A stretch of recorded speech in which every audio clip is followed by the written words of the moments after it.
President Sisi meets Djibouti's president to discuss bilateral ties and regional issues.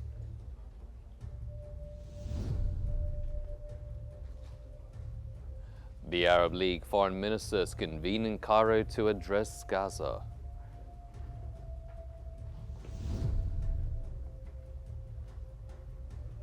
And the Grand Egyptian Museum will close temporarily ahead of its grand opening.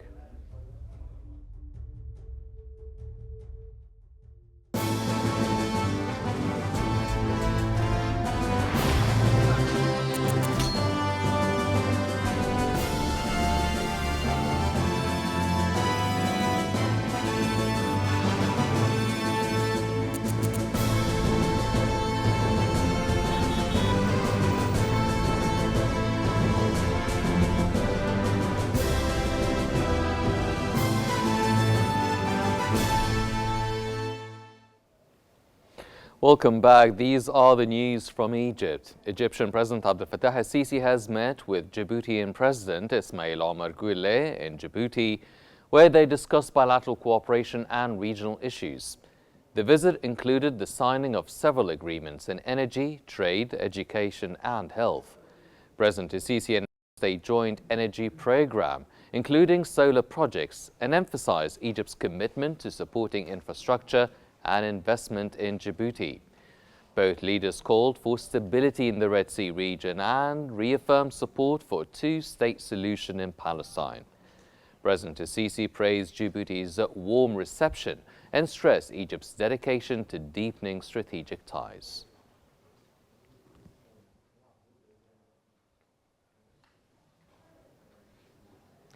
The 163rd Ordinary Session of the Arab League Council has convened at the level of foreign ministers in Cairo. This gathering aims to address pressing regional issues and foster collaboration among member states.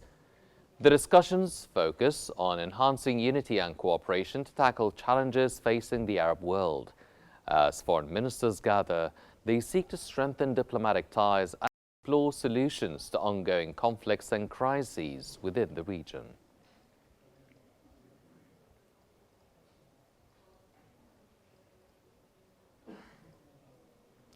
Arab League Secretary General Ahmed Abul-Ghait has condemned Israel for waging a war of extermination against civilians in Gaza and for blocking aid deliveries to the region. Abul-Ghait expressed disapproval of the complete blockade imposed by the occupation and highlighted that the Egyptian plan for Gaza's reconstruction is a viable Arab initiative. He noted the destruction of hospitals in Gaza, leading to a severe crisis, and criticized the international community's silence regarding the occupation's crimes. He also praised Pope Francis as a voice of conscience and humanity, while asserting that Israel aims to impose a new reality in the region. Additionally, Abul-Ghait highlighted Sudan's severe humanitarian crisis and the multifaceted challenges faced by countries in the region, calling for a collective Arab response to all issues and crises.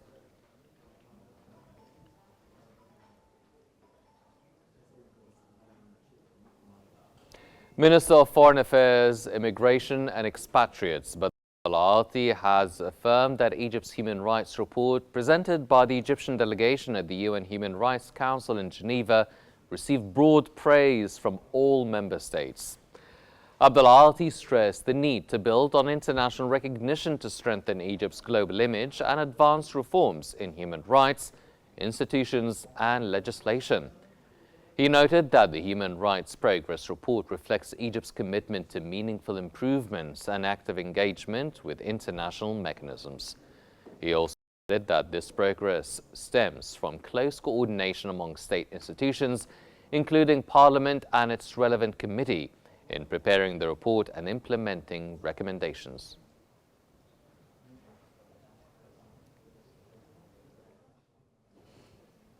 Minister of Foreign Affairs, Immigration and Expatriates Badr Abdulati has asserted Egypt's keenness on boosting economic, trade and investment cooperation with the United States. The minister's remarks were made during his meeting with chairman of AmCham Egypt and his accompanying delegation. Abdulati noted the adoption of vehicle safety standards and progress on a customs agreement with the US. He emphasized ongoing reforms to improve Egypt's investment climate, with FDIs remaining a top priority. Talks also covered Egypt's role in regional stability, especially efforts to support a Gaza ceasefire and reconstruction plan. Preparations are underway for the Egypt Future Economy Forum in May, aimed at boosting Egypt-US economic ties and showcasing investment opportunities.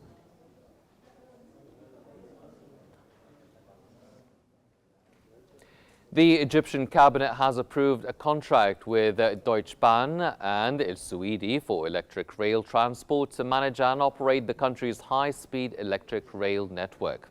The network spans 3 major lines: Ain Sokhna to Marsa Matruh, 660 kilometers, Fayoum to Abu Simbel, 1100 kilometers, and Inna to Safega via Ghardaa, 225 kilometers. The move marks a significant step in advancing Egypt's modern transportation infrastructure.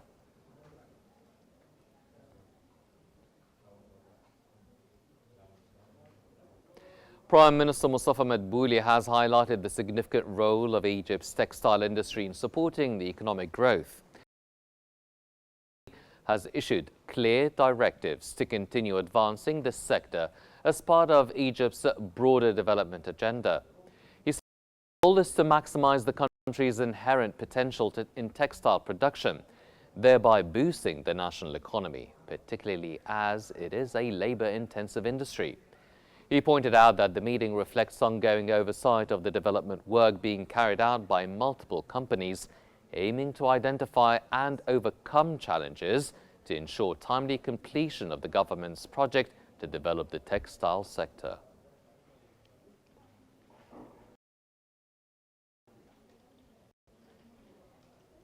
Prime Minister Mustafa Madbouli has confirmed that the Ras Al Hikma project on Egypt's northwestern coast will significantly transform the area, support the tourism sector, and increase hotel capacity.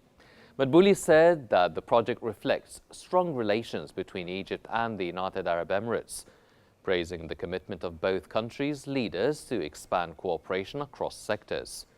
He reiterated Egypt's commitment to keeping the project on schedule and confirmed full support for measures that accelerate its implementation.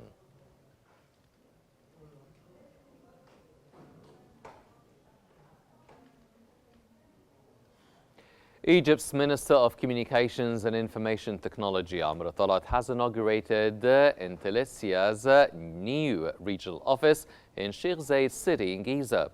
As a global leader in outsourcing, Intelsia Egypt serves clients across the US, Europe, and the Gulf in 7 languages, reinforcing Egypt's role in the outsourcing sector.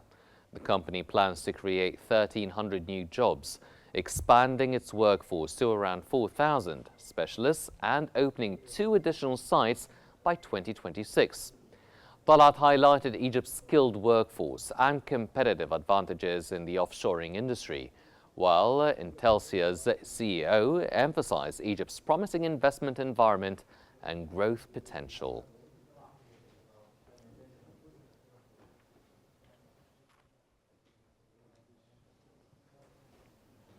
The Egyptian cabinet has approved an extension of the free transit visa, 96 hours, for another year, set to end in April 2026. The extension will follow the same regulations currently in place. Now, this move is part of the Ministry of Tourism and Antiquities' efforts to enhance tourism by attracting more international visitors, increasing airport traffic, hotel occupancy, and tourism nights. The cabinet also approved an extension of the exemption from the service fee for all countries until December 31st of 2025 to encourage airlines and boost air traffic, further supporting Egypt's tourism sector.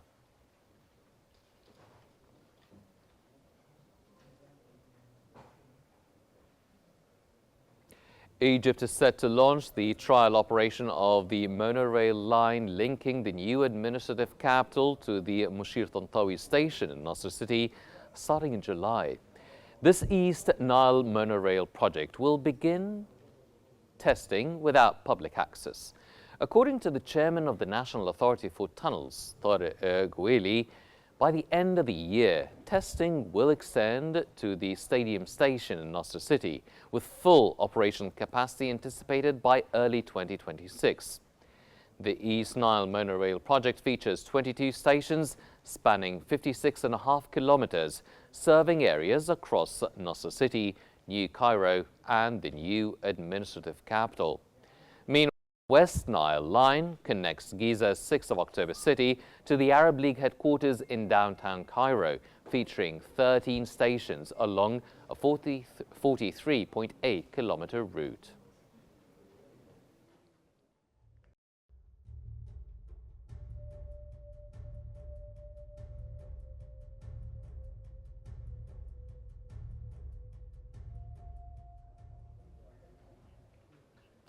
The Grand Egyptian Museum will be closed from June 15th to July 5th in preparations for its grand opening. The Egyptian Travel Agents Association said it had received a statement from the Ministry of Tourism and Antiquities stating that as part of preparations for the opening ceremony of the museum, the ministry is undergoing logistical work during that period.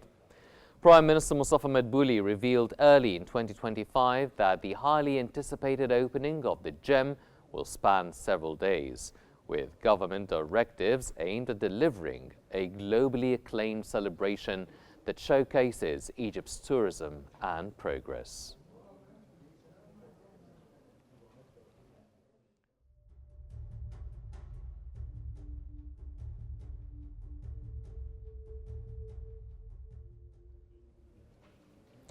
Prime Minister Mustafa Madbouli has announced that the government will implement the presidential directive to replace various fees with a unified additional tax on net profits. This move aims to simplify business procedures and reduce financial burdens for local and foreign investors. Madbouli emphasized that the government is committed to preserving the gains of the Egyptian economy and maintaining stability amid global challenges.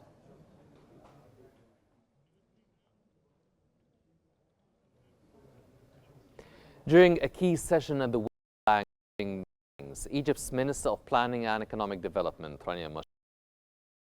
stability and supportive government policies that are vital to attracting private investment and creating jobs.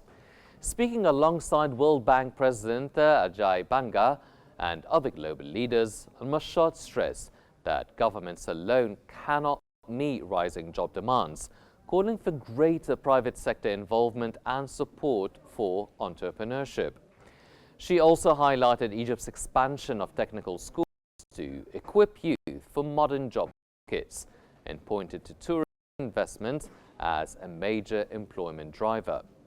Al-Mashad noted the upcoming Grand Egyptian Museum opening in July as a boost to tourism and economic growth.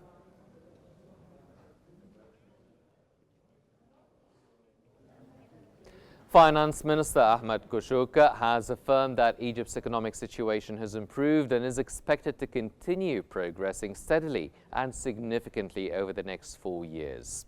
Speaking at a roundtable with over 60 investors during the IMF and World Bank meetings in Washington, Kushuk announced that 78 billion Egyptian pounds has been allocated in the new budget to support tourism industry and exports. He noted Egypt is creating strong opportunities for the private sector through targeted initiatives, with recent economic indicators showing positive performance. For the first time, Egypt is setting medium-term fiscal targets, including a primary surplus, lower deficit, and reduced debt-to-GDP ratio.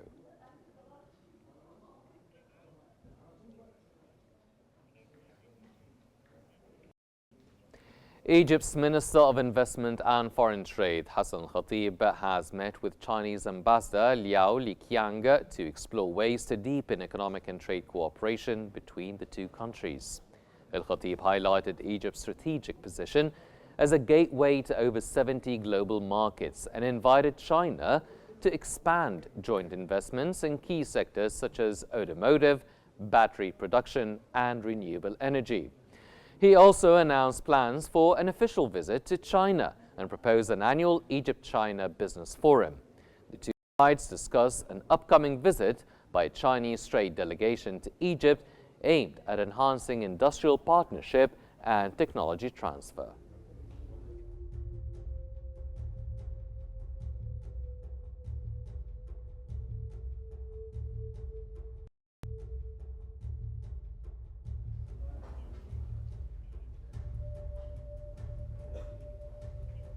That brings us to the end of our news bulletin, but here's a reminder of today's main Egyptian story.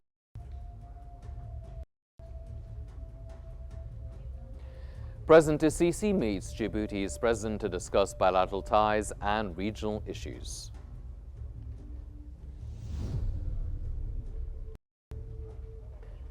The Arab League foreign ministers convene in Cairo to address Gaza.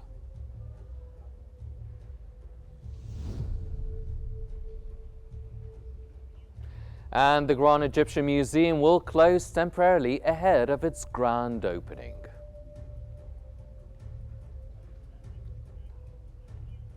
These are all the Egyptian news we have for now, but remember to stay updated by Qnews for the latest developments. I'm Henny Saif. Thank you for joining us.